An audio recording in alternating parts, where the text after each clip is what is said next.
Careful, yes, Cambridge, England. Cambridge, England. I think that'll become clear. Good morning and welcome again to this conference. It's been a very fine one and we are really happy that again we have three events this morning. I'll introduce the speaker in a moment, but again just want to let you know that there is a book table in the lobby which you should visit. Also the break will be in the lobby as well this morning. Our speaker this morning is Dr. Chad Van Dixhoorn. He's professor of church history and director of the Craig Center for the Study of the Westminster Standards at Westminster Seminary in Philadelphia, PA. As the expert on the Westminster Standards, Professor Van Dixhoorn edited the 5-volume set pertaining to the day-to-day work of the Westminster Assembly and published a work entitled Confessing the Faith, a Reader's Guide to the Westminster Confession of Faith. Today's lecture is entitled The Decline of Doctrine in 17th Century Cambridge, and we will soon find out what Cambridge we're talking about.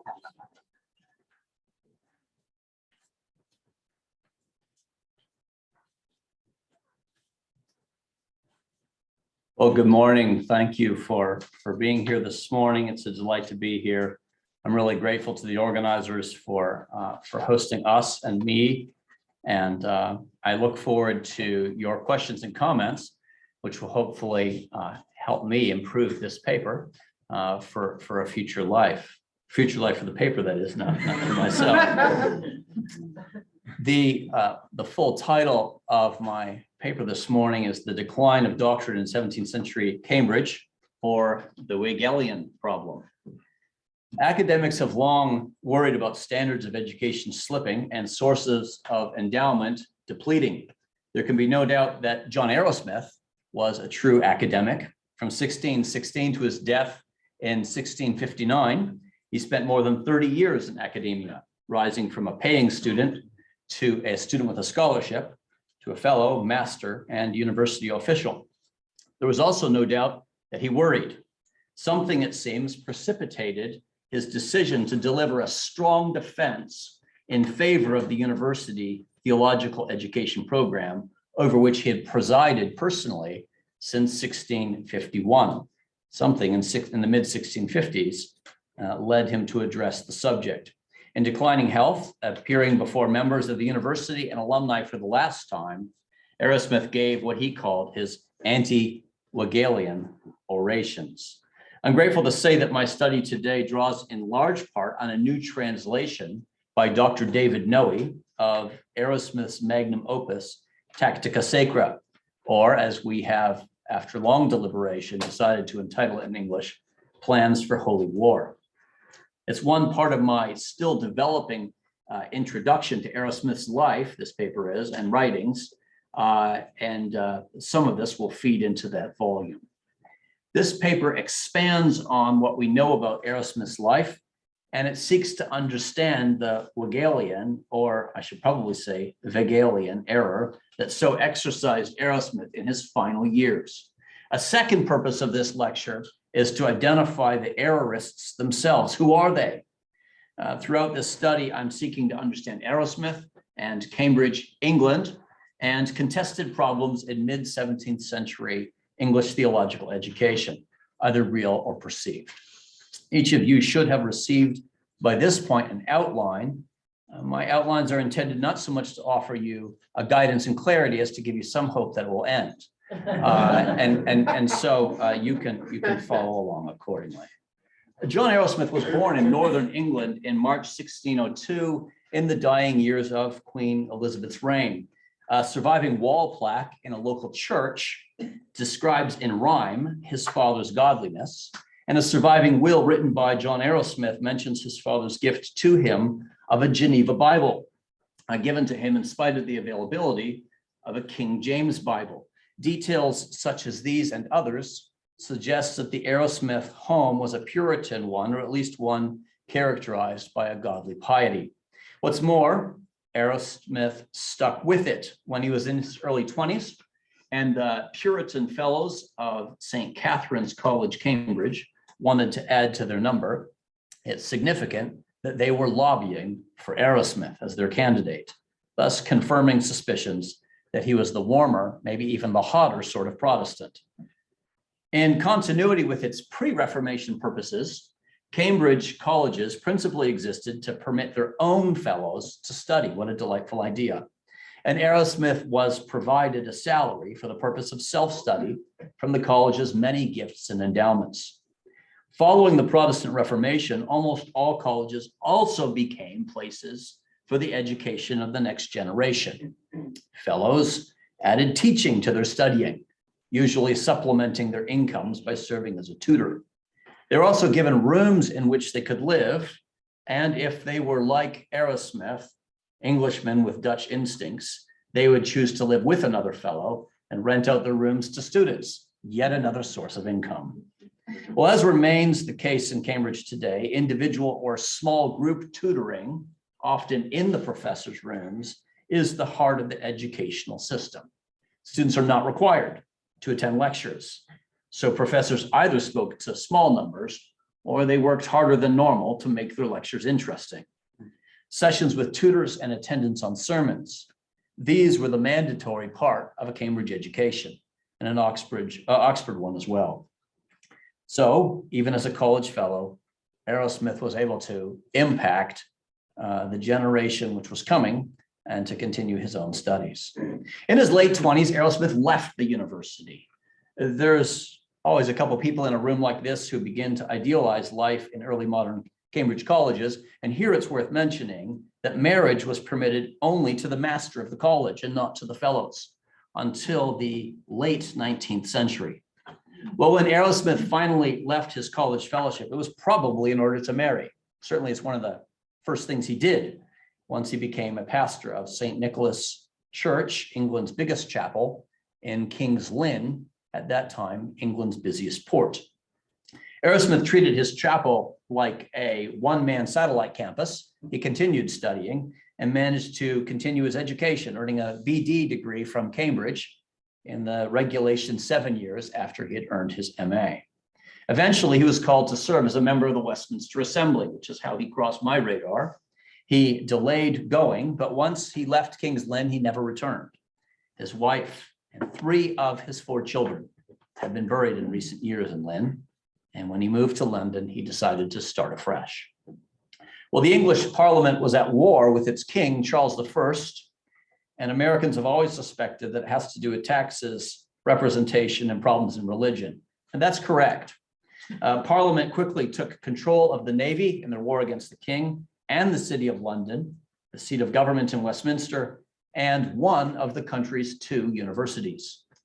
Cambridge was energetically reformed by Parliamentary Commission in 1644, and one of their first recommendations was to appoint a cluster of learned Westminster Assembly ministers as heads of colleges. John Arrowsmith was in the first draft. And so after little more than a decade as a pastor, he returned to Cambridge.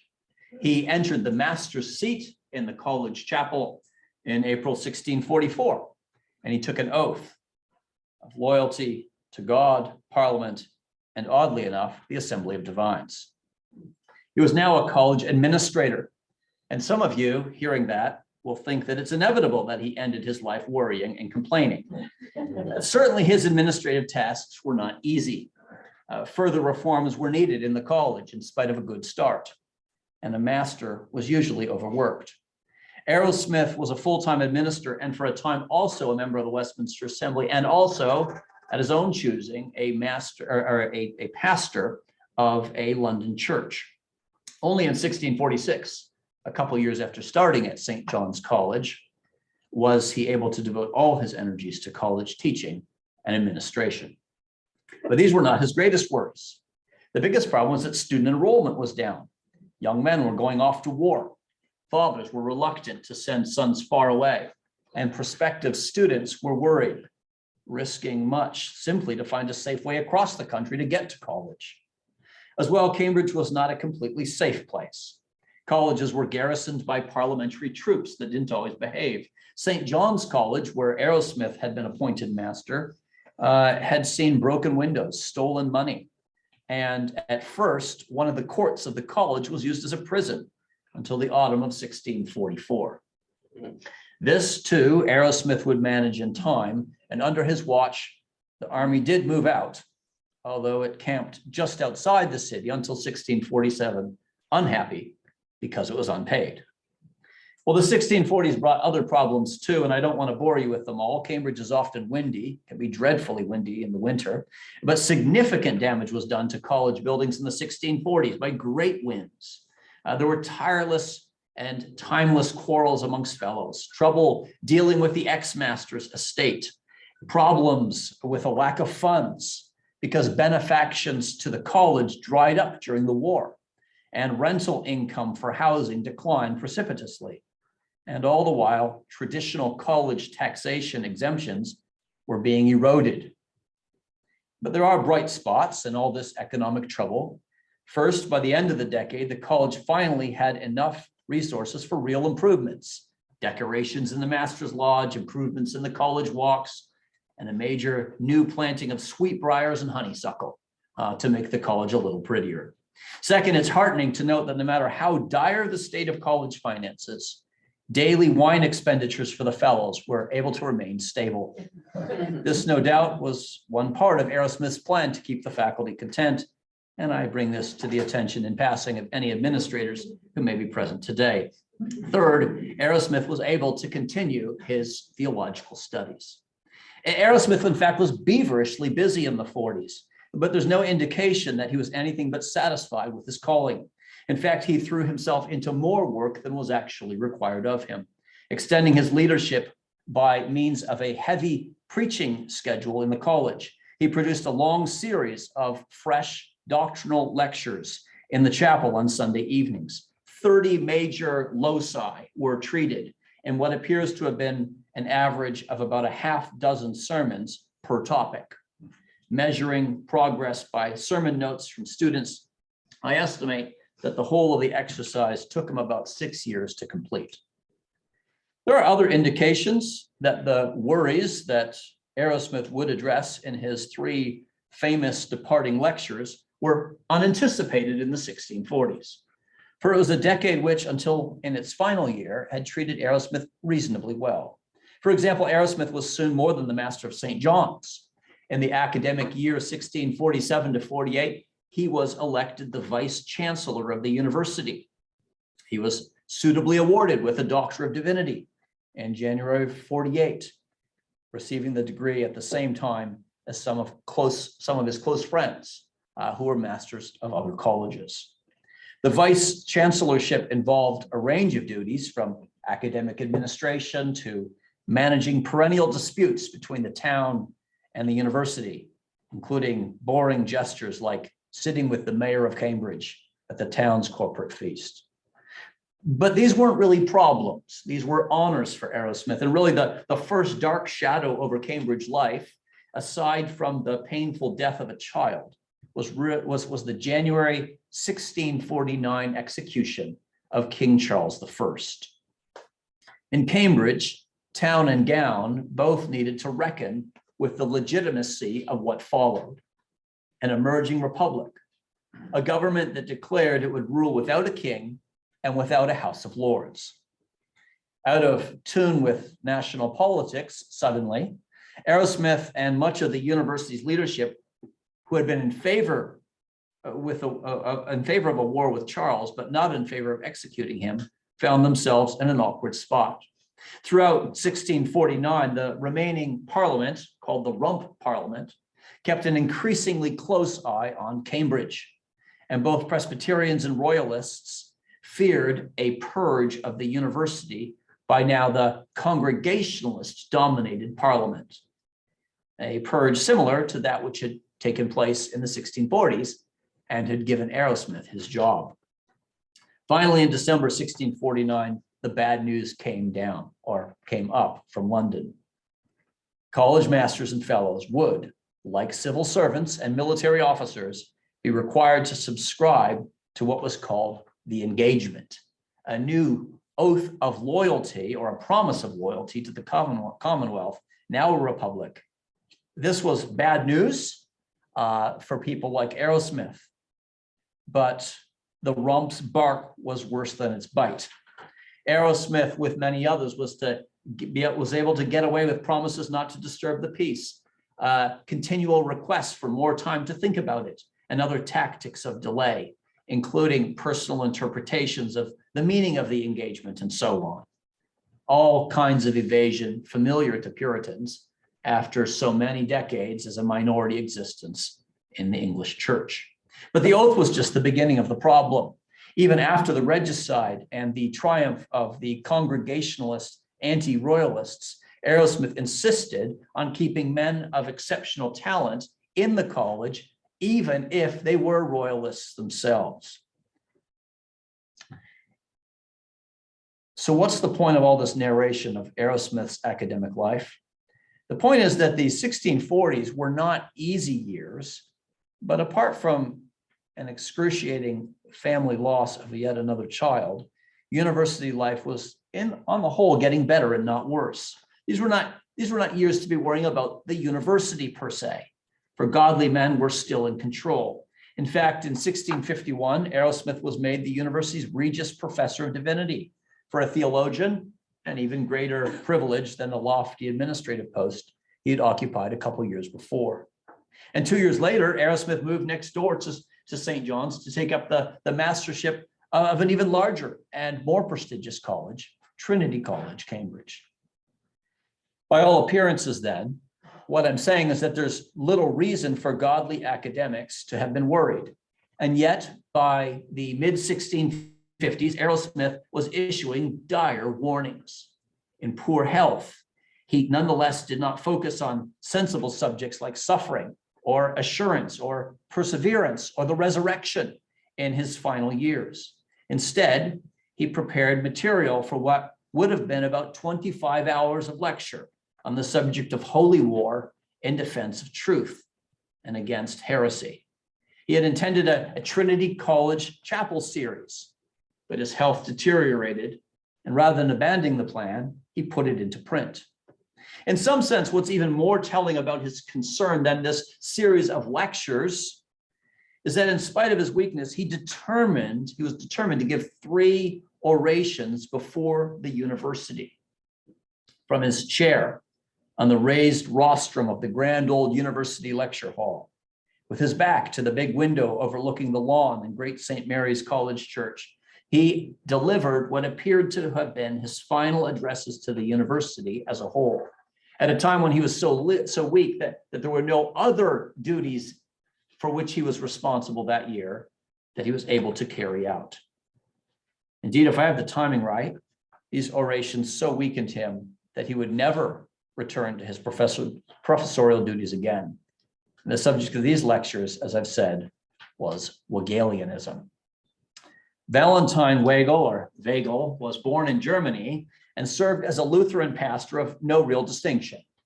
During his own lifetime, his orthodoxy was not seriously in question.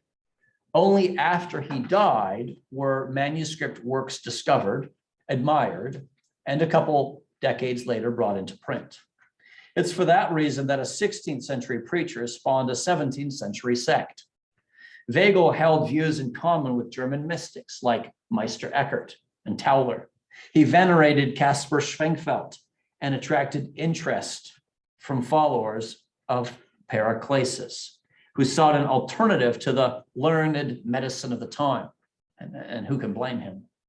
Works by Wegel first appeared in England in 1648, stressing the inner Christ, and in the summer of 1649 about theology, astrology theologized.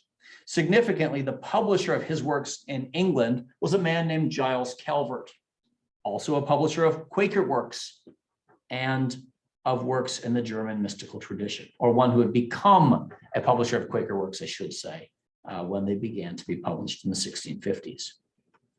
Wegelianism had much in common with these other religious expressions. And once Orthodox theologians caught wind of the movement, Wegelianism was eventually added to lists of their modern heresies, often just for dramatic effect. It's not clear that people always understood what was involved in Wegelian teaching. Those in the know understood that the Hegelians attempted to undermine, among other things, the academy.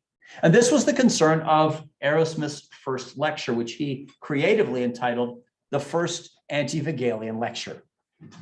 The Hegelian standard bearer, complained the professor, declared that there's no university in the whole world where Christ is found. That's because Christ refused for the gospel to be preached through devils, so then it's not preached by members of the university.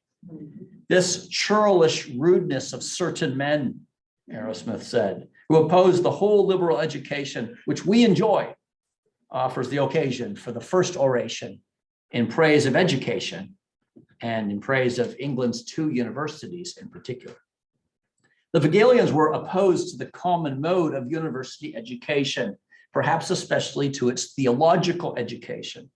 But this, according to Arrowsmith, was really only half the problem. The first oration raised a second issue, and that is money.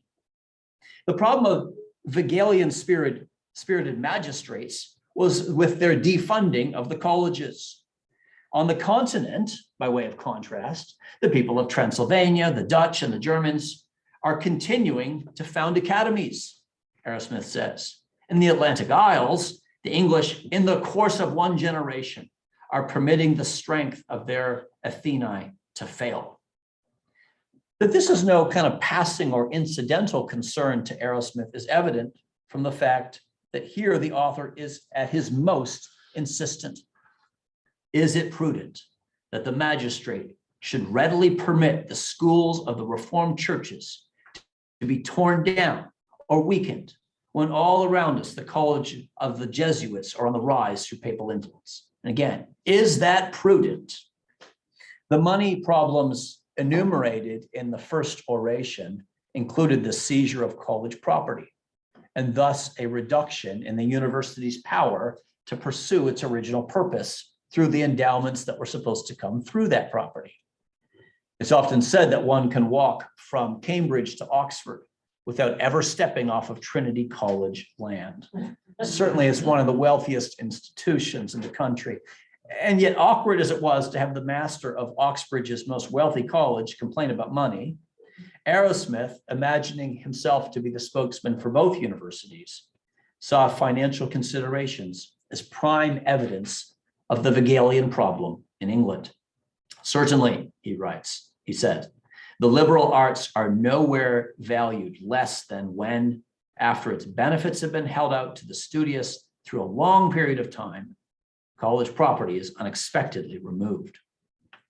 Now, there was, of course, some kind of justification for trimming academic budgets, and it may be that Trinity, the university, or some other colleges whose situation concerned Arrowsmith had been accused of mismanaging funds. He seems to be answering some kind of an accusation when he asks if it's really fair that those who incur some obligation through no malfeasance are deprived of their possessions as if they had wastefully squandered them.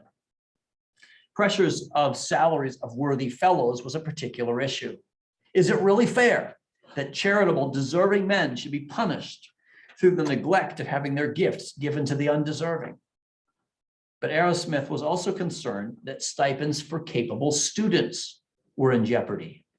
Is it finally the pious thing to do, by taking away the subsidies designated almost solely for the poor, in the end, to make the universities open almost solely to the rich, many of whom, he adds, squandered their time at university anyway? In a frank assessment of the connection between money and study, he asks, who clings to learning itself once you take away the rewards? Maybe one or two men. Arrowsmith's complaints are pointed. To undermine or underfund scholarship is to reintroduce the barbarity which paves the road to strife, slaughter, rebellion, and all manner of political discord. Take away our endowment, we'll have nuclear war. Or to put the problem in the form of one of Arrowsmith's own anecdotes, the philosopher Eulogius was supposed to be paid a stipend on Leo's command, but a man named Eunuchus complained. He kept mentioning that the money should go to soldiers. Leo retorted, may it come to pass in my lifetime that the soldier salaries are paid out to the professors of literature. This is what Arrowsmith wanted in 1650s England. The first oration concludes with a mandate. We must admonish the university students and plead with them through the deep mercy of Christ himself to oppose from this point on all Hegelians to a man, both those here at home as well as abroad. A rousing alumni lecture. The second oration adds to the first by clarifying that Hegelian opposition to universities was principial and not only practical. The Hegelians criticized the pedagogical style of the universities, the allegedly stale scholasticism intrinsic to and endemic of the academic endeavor. Giving ground only to take it back, in this second piece, Arrowsmith's willing to acknowledge the deficiencies of scholasticism and its useless lust for wrangling. But his response is to remind his hearers, in the first place, and briefly, that Christian education is worthwhile, and that Christian education as an endeavor predates the scholastic form of Christian education. If medieval scholastic education is not appreciated, an older model can be deployed. Arrowsmith acknowledges in the second place, that patristic theology had been corrupted over time by scholasticism, and that the theology of the fathers would have been a much more excellent vintage if they had not diluted it with the pagan philosophy, which they had first decanted from the Stoa, Lyceum, and Academy. The worst of it entered at some time after Peter Lombard. For in the whole of Peter Lombard, we do not read the name of Aristotle once. But among Lombard's descendants, and there are as many devotees of the sentences as there are of the Summa, Aristotle fills each page, as they say. And after they had escorted Aristotle to the doorstep of the temple, and Thomas and Albert brought him into the inner sanctum, then, until the time of Luther, he held almost sole and absolute sway in theology. But that's the point, Arrowsmith says. In time, Luther did come, and with the Reformation came a purge of scholasticism. At the absolute nadir of both sacred and literary fortunes, Arrowsmith explains, the Lord pitied his church and raised up Luther, Arrowsmith's most quoted reformer, Melanchthon, and other supporters to clean out the dregs from religion, lopping off the cancerous portions that I mentioned, so that the whole healthy body not be dragged under. This is what the Hegelians failed to see, and what Arrowsmith, to his own satisfaction, proves that the vices of the old scholastics today are banished from our schools. Arrowsmith's third oration serves as his final attempt to spotlight the Hegelian attack on university education, especially on literature and academic degrees. Arrowsmith opens by announcing that the liberal arts curriculum was, with consummate barbarity, wrenched away from scholars and churchmen alike, and scholarly rankings were devalued. At first, he addresses not Hegelians directly, but Hegelian-like figures. Paracelsus and his assault on the traditional medicine. Henry Nicholas, founder of the so-called Familists, an English sect. And of course, all the Remonstrants and the Socinians. But Arrowsmith's principal concern is with the Hegelians themselves, and he provides quotation after quotation until he says, it would be painful, no doubt, to go on further in illustrating Hegelian influences. His comment elsewhere in the third oration that he cannot by eloquence put a nice space on these developments suggests that he thought the problems were recent or ongoing. In this final lecture, Arrowsmith gives the distinct impression of a man who's beginning to run out of steam. The lecture is less tightly ordered, and while not unpleasing, it tumbles on as an old man's collection of quotes and stories. In the end, he states that he will conclude with a prayer. May the greatest and most almighty God grant this university such a grip on truth that in the end, it would be easier to find a wolf in England or a toad in Ireland than a Socinian, an Arminian, or a Hegelian at Cambridge.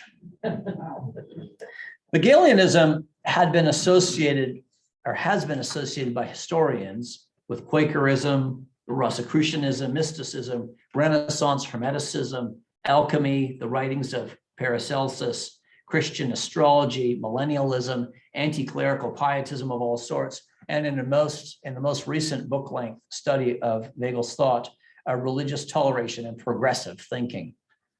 So what, by way of summary, are Arrowsmith's main concerns of Hegelian error? There are three main errors that Arrowsmith himself seems to collect under the umbrella term of Hegelianism. First, Hegelianism represents a cluster of errors, which in the 1640s would have been called enthusiasm. Enthusiasm, presumably at Calvin College, is acceptable. Enthusiasm in the 16th and 17th centuries is a problem. It speaks of direct revelations from God and an effort to find direct experiences of God. Second, and most interesting given his responses, Hegelianism represents an assault on the manner of and the value of university education as it had been done in England. Third, and perhaps most importantly for him, Hegelianism represents religious toleration, an unwillingness to fight error on the part of theologians and civil magistrates. Well, the first two parts of this paper have focused on what we know about Arrowsmith's life and have attempted to understand what he sees as the Hegelian error. Clearly, Professor Arrowsmith was exercised by a decline of doctrine in 17th century Cambridge, or as he sees it, the Hegelian problem. But are his fears realistic? Where are the Hegelians?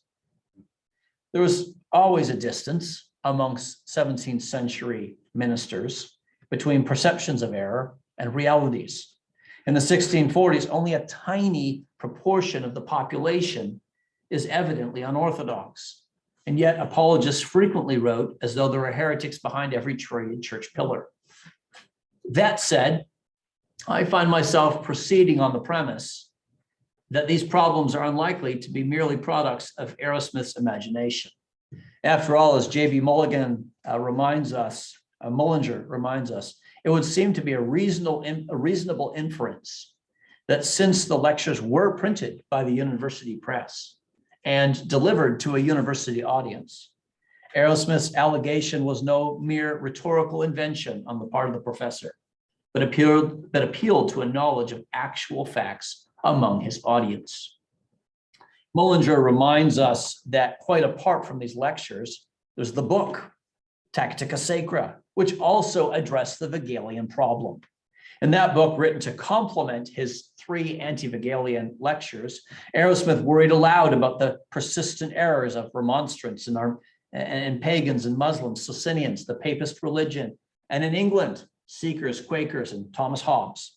He complains that England gave birth each year to some new monster, and he was concerned about a dangerous presumption to prophesy, an error he blames not on Quakers, who had just become active in the town, but on Dutch remonstrants, of course, Anabaptists, easy targets, and from Germany, the Hegelians. In this book, too, it was not only their theological views that troubled him. The Hegelians here, too, represent what he calls bizarre progressives who grant the civil magistrate, even though he's a Christian and endowed with distinguished piety, no authority, even to reform the church, much less to suppress heretics in any way at all. So who are these English Hegelians? I think we're aided in answering this question. I hope we're aided in answering this question by trying to assign a date or dates to these three lectures. Were they given over a period of weeks, days, years? When were they delivered? I think that helps us understand who the opponents were. The timing of the third oration is a gift. It contains a proud father's passing mention of his son's recently earned degree, a Bachelor of Arts, which we know Thomas Arrowsmith was awarded in 1655 or 56. I'm trying to figure out which. If the third oration is easy to date because of a celebratory remark, the first oration is hard to date for a similar reason. Arrowsmith boasts that the Cambridge University Library is finally able to rival the Bodleian collection. Now that would seem to put the lecture in the 1640s, the first lecture, when the Cambridge collection happily grew because of gifts of books, purchases of books, and the plundering of books, something which librarians deep in their hearts still wish they could do when they visit other libraries.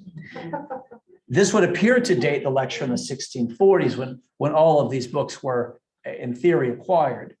But as it happens, it took years for them to be delivered, years for bookshelves to be built, and then years for them to be cataloged. So actually, the mid-1650s could easily be the point when the library felt reestablished. The second anti-Vegalian oration makes reference to no particular event, but as it's the middle lecture and clearly fits in with the other two, dating it isn't really a problem. At the risk of overkill, it's worth adding negatively that the specific complaints in the lectures, whatever their target, do not easily fit the 1640s. Arrowsmith complains about magistrates with Vegalian tendencies. That's not the case in the 1640s when Presbyterians are in charge of Parliament most of the time. In fact, in 1649, Parliament actually chose to supplement university salaries with revenues seized from episcopal offices, a kind thing to do at any time. What's more, Parliament seemed willing to hear Arrowsmith's own concerns about maintaining orthodoxy at Cambridge. When he went to Parliament to complain about problems, Parliament was willing to listen to him. This is not a Vegalian spirit. Were these lectures given all at one time? I think so. And probably, as I've said, at that last commencement in which he was able to participate in anything at all. Here, what's significant is their decreasing length, as though a man with weakened health were delivering 3 lectures over the period of a day or two. The word count of the first address indicates that it would likely have taken little more than half an hour for Cambridge to deliver, criminally short by the standards of the time. The second lecture, briefer still, was delivered under half an hour, probably the length that I should have been shooting for this morning. The third lecture was less than 25 minutes in length, at most 30 minutes for a man speaking slowly. These were probably delivered all at one time. Were these lectures, we still have our question, however, who were the enemies of the university in the mid-1650s, either through their enthusiasm, their attacks on education, or their unwillingness to prosecute heretics? Where is there proof that Vegalians were intriguing in Cambridge? Who was mocking the academic mode of teaching? What were the proposals or sources of criticism that jeopardized the work and finances of the university? I see a few possibilities. With regard to enthusiasm, historians have pointed an accusing finger at a man named William Dell. As master of Caius College from 1649 to 1660, Dell became an increasingly bizarre and uncomfortable existence, critical of formal education. Mystically oriented, Dell could fit Arrowsmith's definition of Vegalianism. Mullinger believes Arrowsmith is speaking of the Vegalians, in speaking of the Vegalians, had Dell himself in mind, among others. Maybe. But Dell had a negligible impact on the university during the interregnum, during the years in which he was master, and all the more so in the 1650s as his absences from Cambridge grew more frequent and longer in duration. A more obvious enthusiast, and one hard for Arrowsmith to miss, was Alexander Ackhurst, Arrowsmith's own vice master at Trinity. Ackhurst was alarmingly impressionable, and Arrowsmith, in a dramatic attempt to quiet him, accused him of doctrinal error before Parliament because Ackhurst had become influenced by something in town, some kind of set of errors having to do with the doctrine of God and the doctrine of Scripture. Arrowsmith took Ackhurst to Parliament, accused him of error, and Parliament did send Ackhurst back to Cambridge after jailing him for a while, telling the university to deal with him, and Arrowsmith did. So Ackhurst is a candidate for Hegelian enthusiasm, given his errors on the doctrine of God and the doctrine of Scripture. But neither of these men threatened the finances of the university. Neither called for the kind of attention that Arrowsmith gives to the Hegelian problem. There has to be something else. And it seems to me that significant aspects of the Hegelian threat must have been coming from Parliament in Westminster and not from eccentrics in Cambridge. Significantly, the bare bones Parliament of the summer and autumn of 1653 was widely considered to be a politically and educationally radical Parliament. It's better known for its political radicalism, but there were educational aspects to this as well. It was so radical that in a short time it actually imploded, and Oliver Cromwell seized power from the Parliament. Cromwell, who in spite of not finishing his Cambridge degree, had defended the universities and Parliament on more than one occasion. But during the bare bones Parliament's brief moment of power, the universities, along with the very idea of a state church, were in jeopardy, were under siege. It is true that it was during the bare bones Parliament that Arrowsmith was actually appointed Master of Trinity College. But as encouraging as this might have been for Arrowsmith personally, he would have been keenly aware of the committee at Westminster, that is Westminster, the Parliament, established for the advancement of learning. The committee's title was an example of Orwellian doublespeak, if there ever was one. For one aspect of its work was to consider reallocating money designated for Cambridge fellowships and moving them somewhere else. Historian John Twigg reports that it was rumored that there was a plan to put forward in the Parliament to suppress universities and schools, a plan which remaining parliamentary moderates managed to defeat. A 1654 pamphlet alleged that a majority of the members of Parliament were in favor of a learned clergy in the two universities. That sounds encouraging, but it wasn't a big majority, and erratic attendance in Parliament would often allow a minority to take control.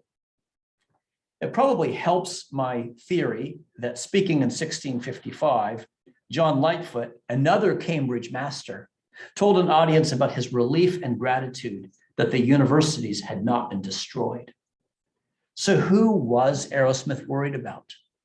Not just enthusiasts, but Parliament.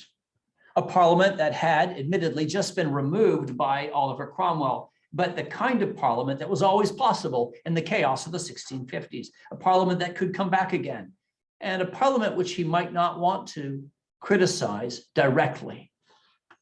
For Arrowsmith, the Hegelian unwillingness to fight heresy, in addition to the problem of not funding the universities, was a critical problem and was unconscionable. His concern about the magistrates' unwillingness to bear the sword is one of the most often repeated themes.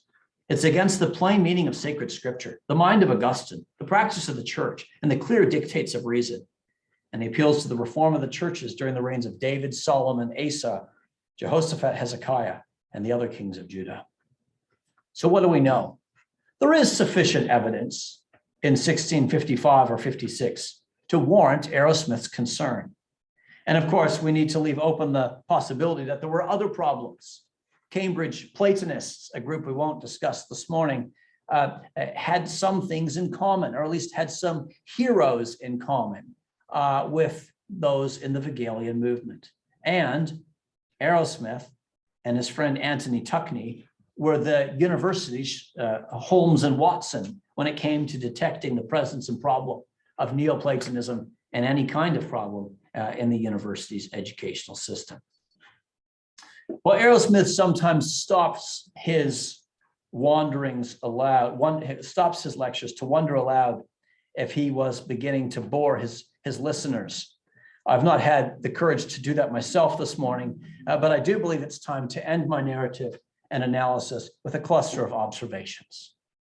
On the one hand, these anti-Hegelian orations offer a neglected source on problems or perceptions regarding mid-century education at Cambridge. The fact that Arrowsmith and others talk about it points to a larger sense of this danger. There was a threat to university education, even if momentary. Things weren't as stable as they used to be. Democratizing forces did not seem to be helping university education. Trusted funding sources were suddenly uncertain. On the other hand, and what's most intriguing to me is the variety of approaches that Arrowsmith takes in defending the university. He mentions the importance of the ability of fellows to be able to study. He defends the needs for students, and not simply wealthy students, to have access to education. He appeals to his audience, in other words. It's also interesting to note that the state did not, in fact, deal with the errors of Arrowsmith's vice master. Arrowsmith had wanted them to yield a big stick, but they refused. And I wonder if that's one reason why he wrote his book, Tactica Sacra, a sustained argument for the importance of fighting for doctrine in general and against heresy, many heresies. The book is written with a charm that is very unusual for the age. And it seems to me that with the failure of the civil magistrate's stick, Arrowsmith was offering people a carrot, a different kind of inducement to fight error, especially the Hegelian ones. Additionally, I notice it's interesting how Arrowsmith could be, when he wished to, indirect and politic. If I'm correct in thinking that he is critical of the bare bones parliament in particular, and their debates about repurposing funds that had been earmarked for the university, then he's much clearer about the nature of the problem than he is about the source of the problem. And perhaps everyone listening to him already knew who he was talking about. But complaining about Hegelian influences defunding the university is a very careful way of criticizing one's civil government. Third, I think, it's probably sixth, actually, sorry. It's evident that Arrowsmith was a theologian alert to doctrinal problems. He was one of the first English theologians to notice Hegel, or at least the anti-academic phenomenon captured by the Hegelian label. The precocious Scottish theologian George Gillespie may have been the first in the Atlantic Isles, mentioning in 1649 the wild fancy of the Hegelians. Lay theologian Edward Lee in 1654 made passing reference to Hegel using the exact same description as Gillespie, but citing works on the continent against Hegel, such as the 1651 anti-Hegelian work of Reformed theologian Johannes Croxius. Intriguingly, Edward Reynolds, a former assembly member, in the same year that Tactica Sacra came off the press with the anti-Hegelian lectures, printed a sermon that railed against the Hegelians as those errorists who tell us that there's no knowledge of Christ in any universities, and that all schools and academies are enemies unto Christ, and all their learning corrupted, who shut all learning out of the church and all learned men out of heaven. Richard Baxter, also in the same year, criticized the Paracelsians, under whom I comprehend the Hegelians and the rest of the enthusiasts. Arrowsmith is on the cutting edge of these criticisms, and his are the most extensive and detailed anywhere in the Atlantic Isles. Finally, what intrigues me in Arrowsmith's response to the Hegelians is his confidence that their objections were entirely wrong, that they did not understand theological education as it existed in Cambridge. Indeed, he argues in one of his orations that the old scholasticism, with its barbarity of style and ignorance of the languages, is a thing of the past. It was also once said, he says, if you see a scholastic theologian, you see the 7 deadly sins. But, he says, if one sees a Reformed scholar, one beholds not the 7 deadly sins, but the three theological virtues. It's evident how much these Protestant scholars have relied upon the sacred scriptures, how little upon philosophy, contrary to the scholastics' typical practice. Worried that he was about to light a lamp about the subject in the clear light of day, the speaker offers this summary. The philosophy behaved toward theology in the schools, at least of the schools of the fathers, like an ally. In the training schools of the scholastics, like a schoolmistress. In the hallowed halls of reformed universities, like a maidservant. Considering a reformed approach, he adds, if anyone begrudges philosophy, that post, I think such a man truly has treated theology badly, philosophy worse, and the church worst of all. Unless I treat my audience badly, I will end with that.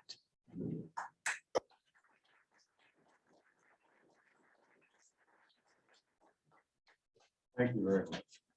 Names have changed, but I think it fits today. Very good. Questions?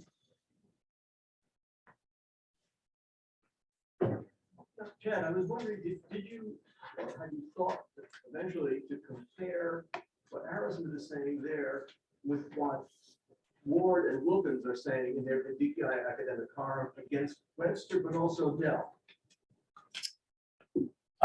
So the question for those who can't hear online is, have I thought about comparing this with what Webster and Moore, Webster and Ward. Webster and Ward are saying in writing against Dell? John Wilkins and Seth Ward writing against John Webster. Oh, excuse me, I muddled it. Yes. I need to do that. Thank you. I mean, that's a useful kind of next step. My reading of them doesn't have the same kind of economic overtones. This is what's interesting, But yeah. it does have a very pronounced worry over Webster's and Dell's attacks on scholasticism. Yeah. And they're constantly trying to say, well, we revised the whole thing. Right. You know, and we're not as much into Aristotle as people used to be, and so Right. And so one of the things I'm wondering is whether Arrowsmith could have, in other words, said at some point, I've changed this. Like I'm the Regius Professor of Divinity. We don't do this anymore. He doesn't say that, but he's saying Cambridge doesn't do this anymore. And he is Cambridge education to, at the highest level. So yes, I need to do that and compare notes here, at least on the scholastic, the criticisms of scholasticism, the enthusiasm, which is a big deal with Arrowsmith, and I think it'll feature there too, is a sort of a different, it's a related bucket. And then the whole economic thing is, as a university administrator and professor, is a big deal to him. And I haven't seen that anywhere else. Yeah, Banny. What would be some good, I guess, primary and secondary sources to look at if I wanted to study 17th century Cambridge more in depth? Yeah. We need new studies of 17th century Cambridge. There is John Twigg has a book, Cambridge University in the English Revolution. I think it might even, I think it might go from 1637 to 1688 or something like that. It covers a good span of time. So Twigg's work. Then there's older studies of the curriculum and so on. Do you have anything else that comes to your mind, Richard?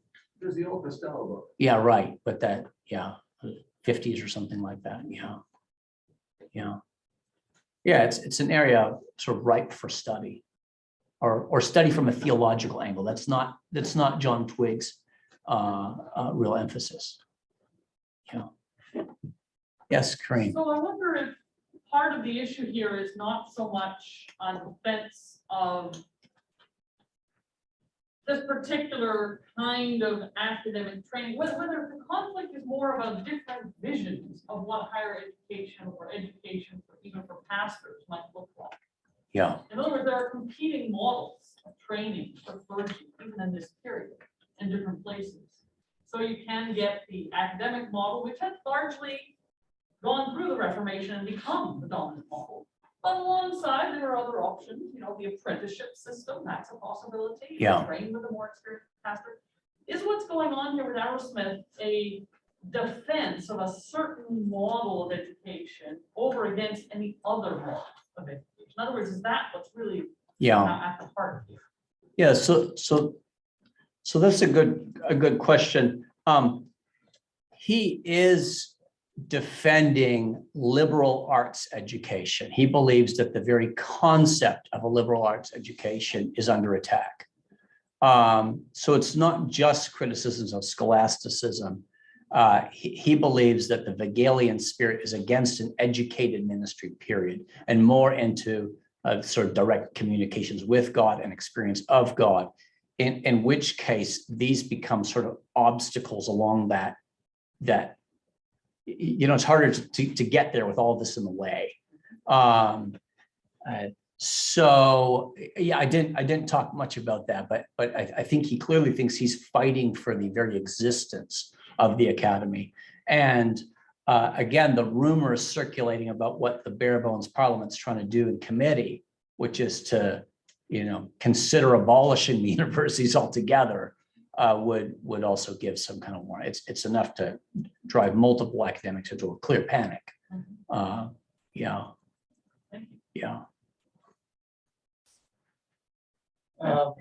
Not quite sure how to formulate this question, but I'm sort of curious about the, so I read a lot of work mostly on the American side on this a binary that's established between the sort of mystical side of Puritanism and the rational side of Puritanism.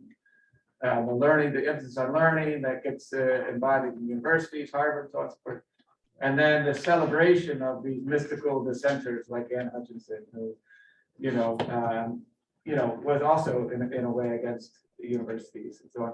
And what's very odd to me is to read a lot of professors celebrating the resistance movements of these and saying that these, because the universities are considered patriarchal, they establish the order that then squashes everybody else. And so there's these celebrations of the resistance to that order in these mystical, personal experiences.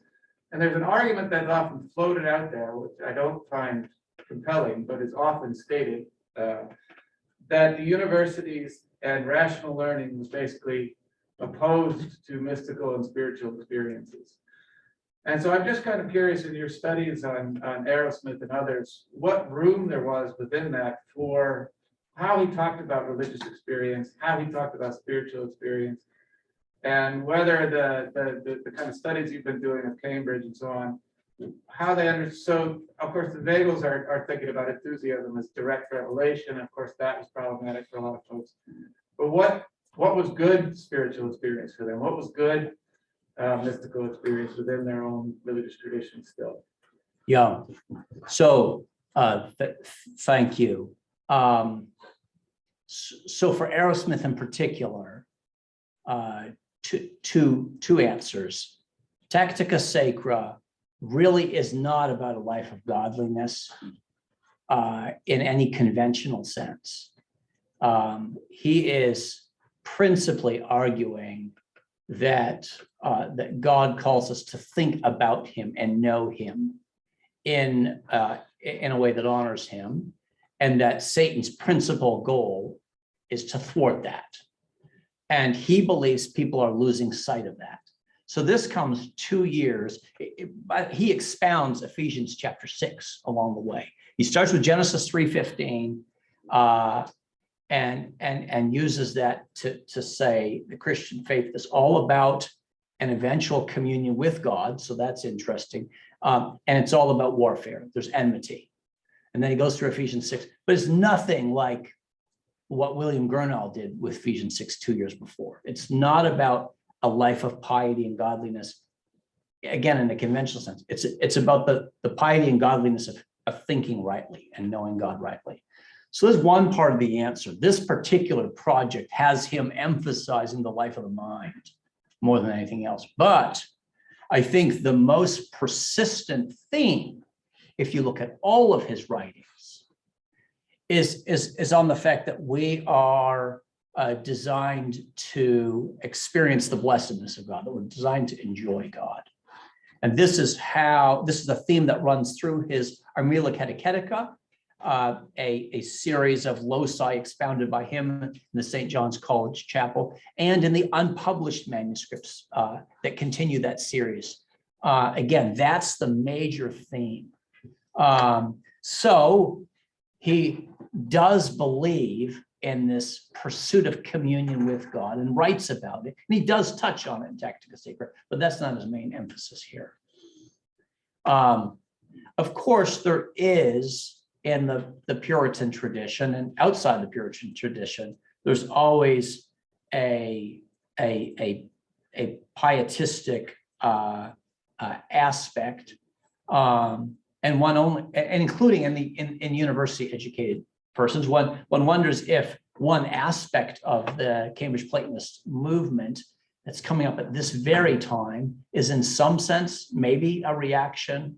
It's certainly a dimension of Cambridge education where you have people seeking and interested in more immediate experiences with God in a way that alarms Arrowsmith and his friends.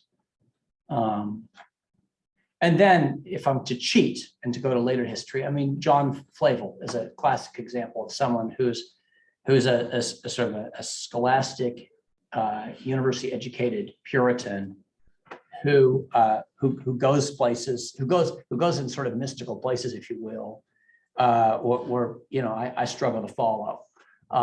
So I guess the tidy answer to the question then is yes, little binaries like university educated and scholastic or mystical and pious are deeply problematic. They don't work with the data. Yeah. A question from David Seitzman says, could you comment more on the role of the Cambridge Platonists regarding enthusiasm? I found it interesting that they might be criticized as enthusiasts by their contemporaries. So I know more about the people around the edges of the Cambridge Platonist movement than the Cambridge Platonists themselves. So for example, if Peter Sterry, who's often called a Cambridge Platonist and is there's a stained glass window of him next to Benjamin Whichcote, one of the granddaddies of Cambridge Platonism. He is very much on the enthusiast end of the spectrum. When he articulates a doctrine of justification before the Westminster Assembly, he seems to have done it. He seems to have had a private conversation, because when the doctrine of justification comes up, he's immediately asked to give his view, and then the Westminster Assembly reacts badly to his view. It's very sort of experientially based. Then when he begins to write, much of his stuff is published after his death, we find out that he's committed to the main tenets of Cambridge Platonism, and he definitely believes in the pursuit of direct experiences with God and so on. So there's someone who, I now want to go look to see if anyone ever accuses him of being a Hegelian. I mean, the whole trajectory of his life is increasingly in a kind of radical direction. So that's where he takes his Platonism in an enthusiast direction, and he's certainly accused of enthusiasm. Yeah. In the 40s, more in the 50s, and then he's off the chart in the 60s. Yeah. My timing might be off on this because I'm more on the North American side than the English side, but I seem to recall that in the 1650s, outside of the academy, there are a lot of radical populist movements, enthusiastic religion of untrained lay people beginning to preach, sometimes going in radical directions. Unpaid soldiers outside of town beginning to dig into what ought to be public property to feed themselves, to plant gardens and such. And some of those themes kind of sound similar to what Arrowsmith is talking about here. Have you thought about whether the Hegelians or maybe some of these outside of the academy forces that are populist anti-intellectual movements? Yes. So he does have in the 40s, there's soldiers, and in the 40s, there's a lot of disruption around Cambridge, not really in the 50s. In the 50s, there are Quakers arriving in town, I think around 1655, so about the exact same time. But the thing is, he does mention Quakers a couple times. But he knows about ranters and diggers. Like he talks about different English sects, which would be doing just the sorts of things you're talking about there. But for whatever reason, either because he wants a comprehensive label that kind of captures all kinds of radicalism, or because some of these movements are not really well known, and so it's not clear what label will in the end triumph. He throws out those labels sometimes, but he likes this term better. And he doesn't seem to be worried about sort of general social unrest so much as a problem afflicting the university in particular. So he's not complaining about, people in Cambridge getting their gardens dug up. He's concerned about poor students not getting their scholarships. So related, but I don't think he has that kind of general problem in England in mind, in the way that others clearly do when they're writing. Other Presbyterians are capable of producing alarmist literature that's almost hyperventilating on these issues. And he's just not doing that. So I don't think that's who he has in mind. But I've got a lot of digging to do. That was my only joke of the day. Remember the diggers? No, that's a tough crowd. Yeah, okay. Our final question, please. I have difficulty relating as a lay person to 1700s. When you were talking, I was thinking, well, you sound very contemporary. Because what's happening to the Christian liberal arts colleges, they are decoupling liberal arts. Yes. Seminaries, what's happening to seminaries, like Calvin Seminary or even maybe Westminster? Are they decoupling doctrinal? What happened to the Bobbing Center here? Maybe. All right, so you're asking me to be candid. Yes, I chose this lecture on purpose. And I had some more pointed, I had some analogies that I removed from my text to contemporary events in education, especially Christian and Reformed education, and hoped that someone in the audience, like yourself, would sort of say, oh, this is not a new problem, and would maybe find some of Arrowsmith's responses, and that's what I did delete. Remember when I got my numbering all mixed up? I began numbering things on the fly because I was deleting stuff as I was speaking, both because I was going on too long, honestly, but also because I was trying to be more oblique. Yeah, so I think it's fascinating that Arrowsmith chooses to address the university at a public event and say, basically, here's the problem. And then he does it again, and he does it again. Finances and government, he's talking about scholarships, I mean, he's talking about attitudes towards liberal arts and so on. And he's talking about the Hegelians, right? He chooses this description of the problem using a name for sort of German enthusiasts, but he's clearly talking about English people and English problems. So that's interesting. I think it's also interesting that with the failure of the civil magistrate, I did mention this, but just briefly, the failure of the civil magistrate to deal with things as he thought should be done. It's interesting that he writes what is really a beautiful book in defense of orthodoxy. I mean, it's one of the most ironic pieces of polemics that I've ever read, and it's almost charming. Certainly charming by 17th century standards. It's still almost charming today, and so I find his very direct approach, his detailed approach, to be interesting, and yeah, I suppose we need to have some open and frank conversations today, perhaps. And with that, we'll conclude.